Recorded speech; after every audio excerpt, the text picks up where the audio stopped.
All right, guys, back again. I think this is my third live show because my computer is busted. I haven't been home enough to really have time to try to get it fixed. And it's really surprised me how many people are jumping on these live shows as I do them because they've been relatively short. And I figure we'll do this one fast and loose. I had a topic in my mind, and it's gotten to where I can see the comments and stuff. So basically, I'm going to talk about commitments in comic books, and I'm going to use Cerebus as an example. Okay, the Cerebus book. But when it comes, this actually to me applies to any sort of collecting or hobby that you have, even if it's reading or anything, right? Because basically there was a tweet by a guy named Stephen Wacker who works for Marvel, who said there was no difference between a fan of 5 minutes and a fan of 5 years. And that's really a very reckless statement to make to compare the two because we can all be fans of something, but you just really, I don't think it's a good idea to make it sound like there's an elitist attitude towards people who have been around longer.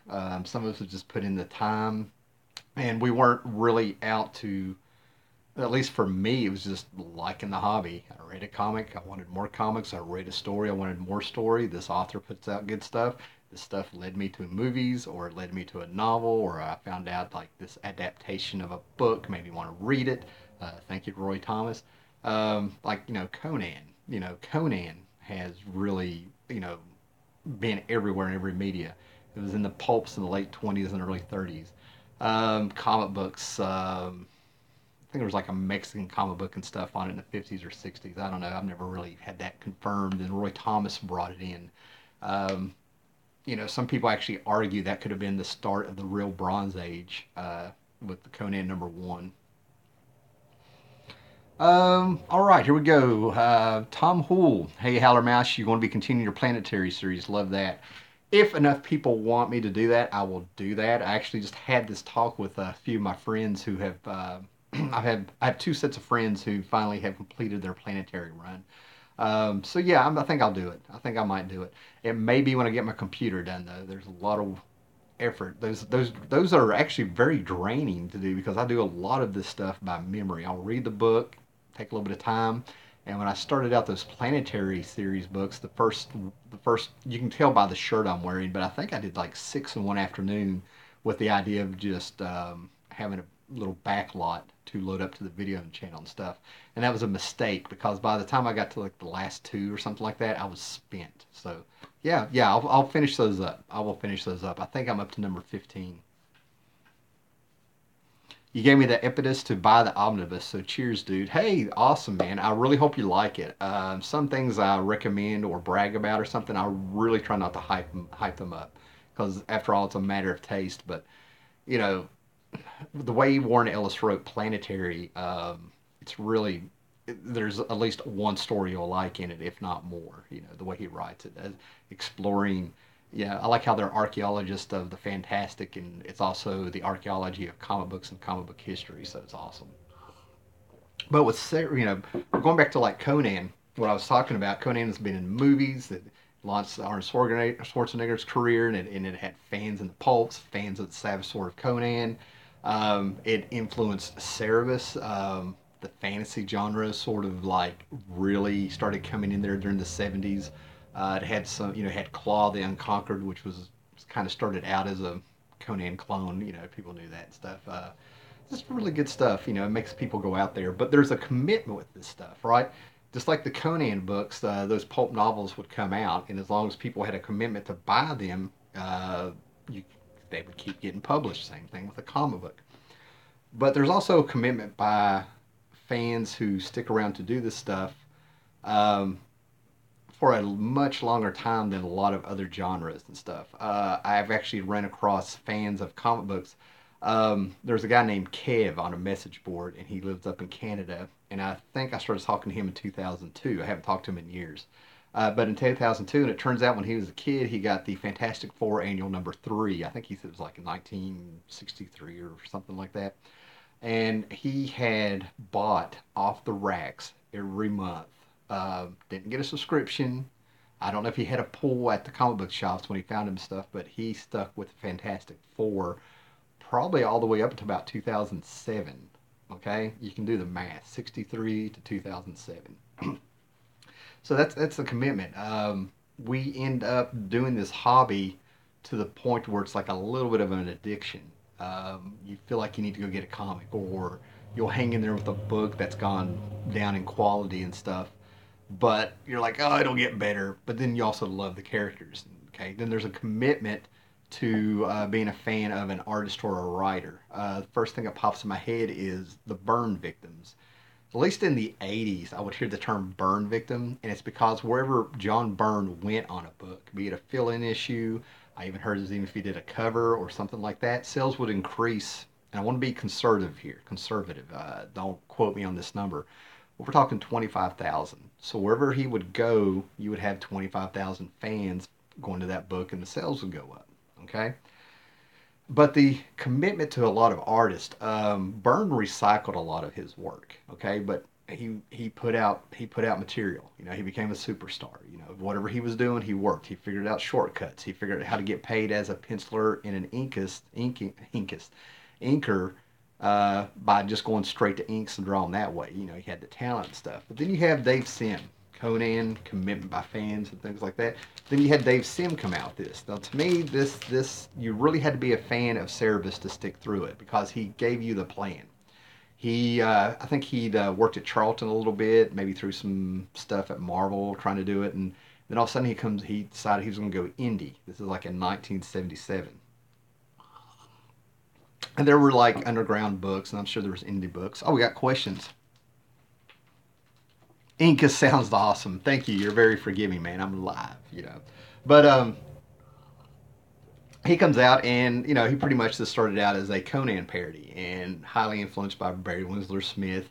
And when I read this first volume of Cerebus, okay, the first 25 issues, I could see him growing as a writer, and I knew I was starting to get why this was held in such high regard and stuff. And actually, there was a little story in here where Cerebus is just sliding down a hill, and he wrote this fantastic metaphorical story with me that kind of like gave him the idea about his career and what he was doing here. Not that his career was going downhill, but you really have to read it.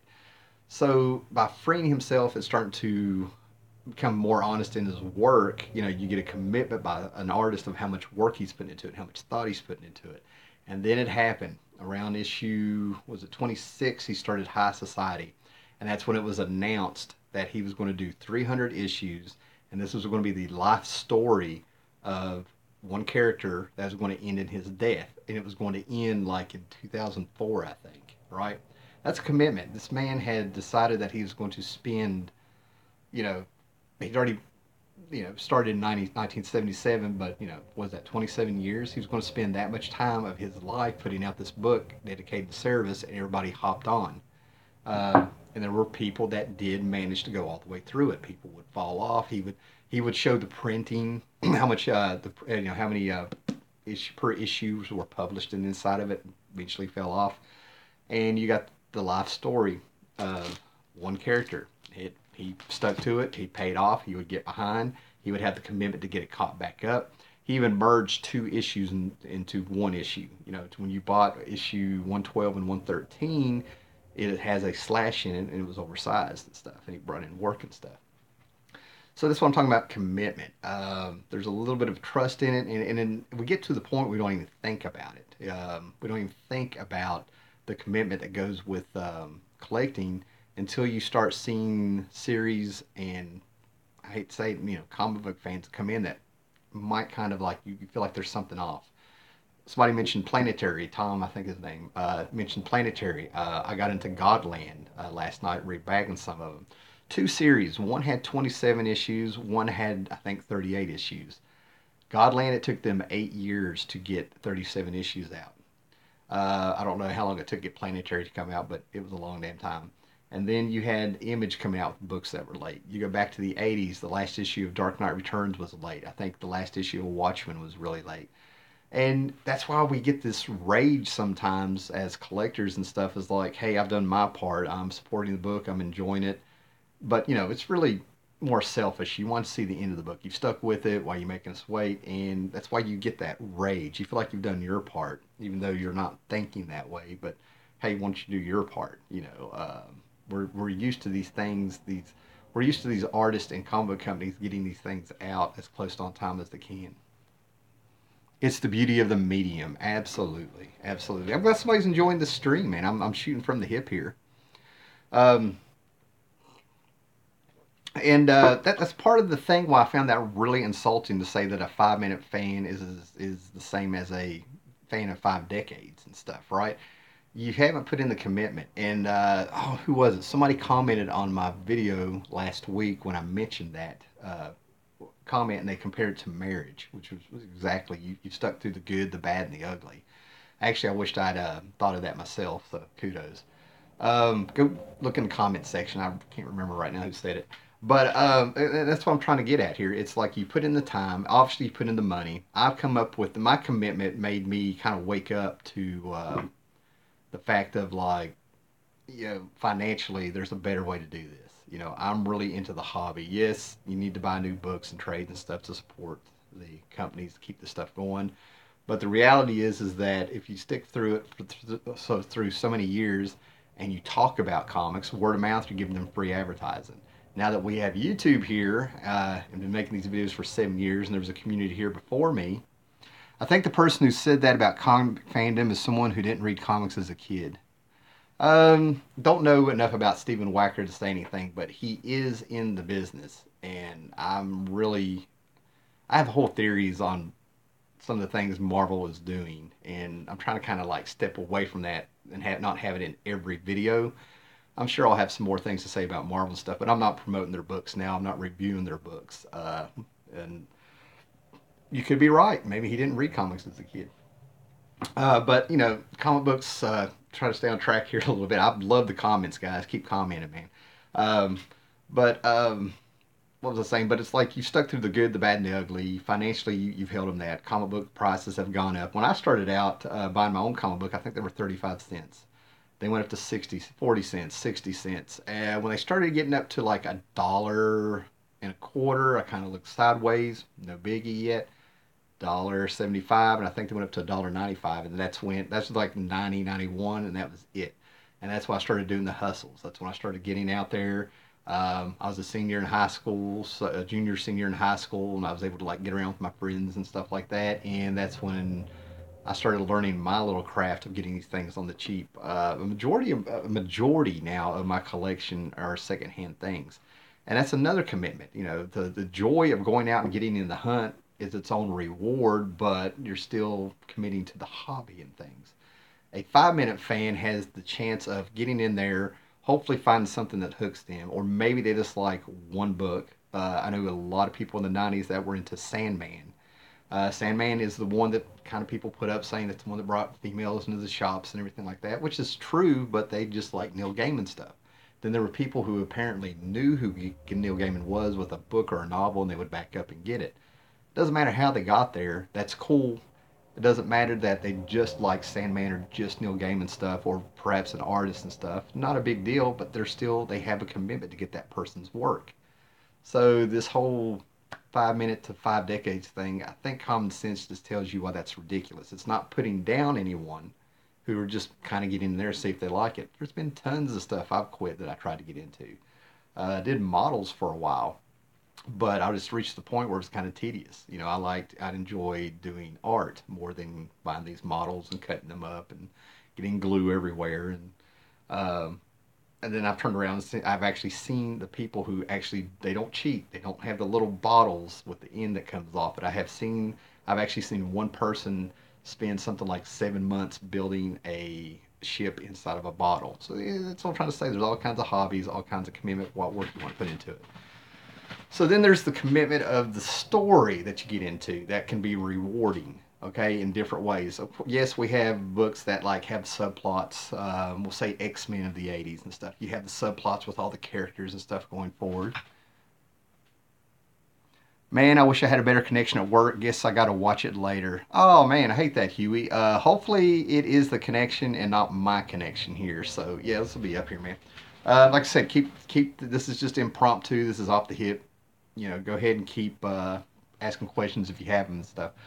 But X-Men, you have subplots and stuff, and they get these things out by the month and stuff. But you have a work like Cerebus and stuff, right? This ended up being like 6,000 pages of one story. So whenever there's something controversial in it, you can kind of have to keep that commitment going, even if it pissed you off and it was something really bad, because maybe we'll say that happened on page 3,000. On page 7,000, he pays for what he did. Okay, it is truly one big story, and that's quite a commitment. So when you read a story, there's three ways to read it. The work itself, okay, the work itself. That's just where you buy the comics. And that's probably how we started out as kids. Is oh cool, a comic, and you read it, and you might look at see who made it. Oh, who's this artist or something like that. Well, I might get the other artist, but you're judging the book. Well, I'll get it next month. This is a cool story.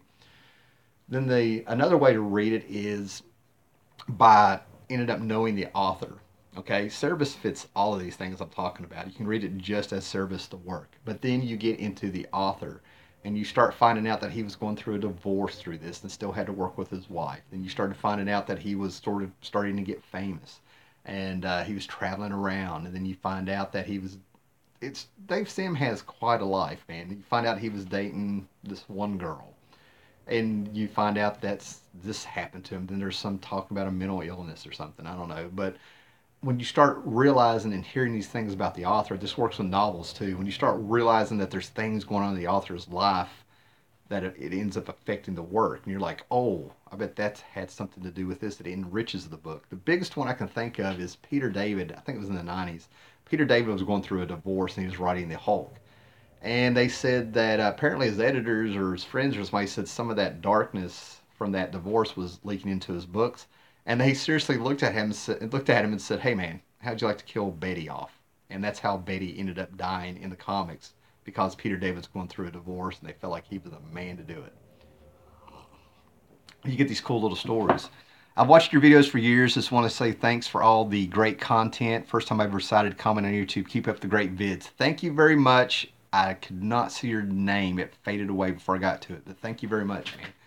Um, Thanks for like keeping me honest and steering me, man.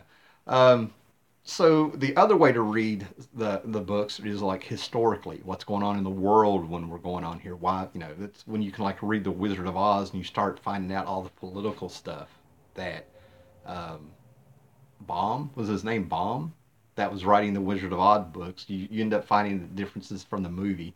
It was I don't if, the ones off the top of my head. If I hope I'm remembering this right, is that it wasn't a golden brick road. It was silver, and it was because of some stuff going on in the government where they were playing around with the concepts of gold and silver and value and things like that. You start finding out what's going on historically, and it just turns a comic book all the way back around. Frank Baum, thank you. And the person who's watched my videos for years was Matt Warren. Frank Baum was Tom Hoole, I think. Hoole. Um, I'm starting to I'm gonna have to read quicker.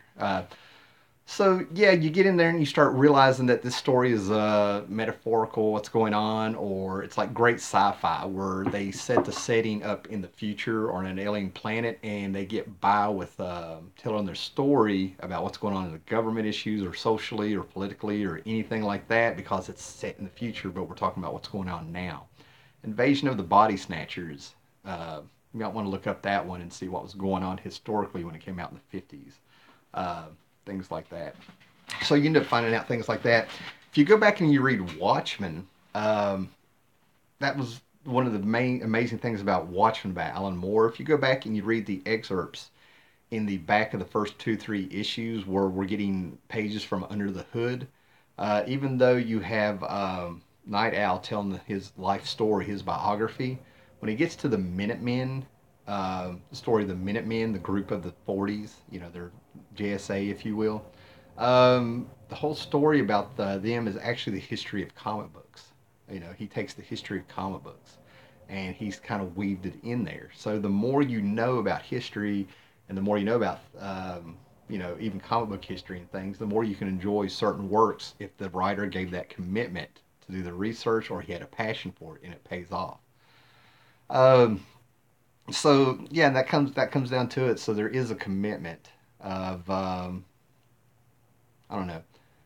I'm live, but the commitments. There's many commitments you end up giving to something even when you don't know it, and you don't really question it as long as there's a payoff. The same, you feel like the same commitment is given back to you, and that's what I think some comic book companies are really forgetting, and they are turning their back on a lot of older collectors and readers. Um, and I don't understand how you don't get in there and realize that commitment has done more than just financially keep a book going. Even if sales were going up and down, you have word of mouth. You have like videos like this, like I said a minute ago. And you have people talking, and it's like it's the exact opposite, where the commitment has just been like cut off, and you don't know why, and there's no big explanation.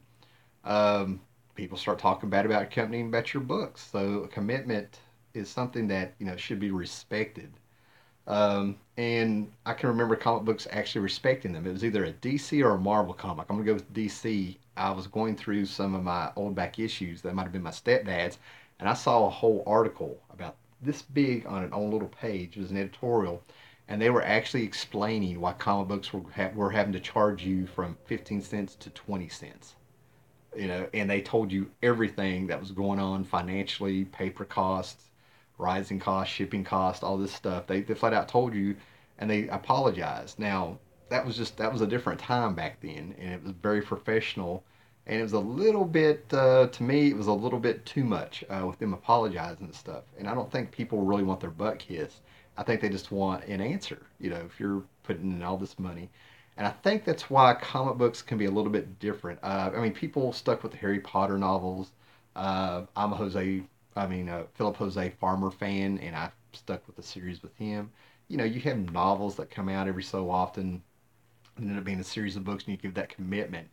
And if it's late, you do kind of deserve to give your audience an explanation of little things, what's going on. I'm working on the book, I'm making it bigger.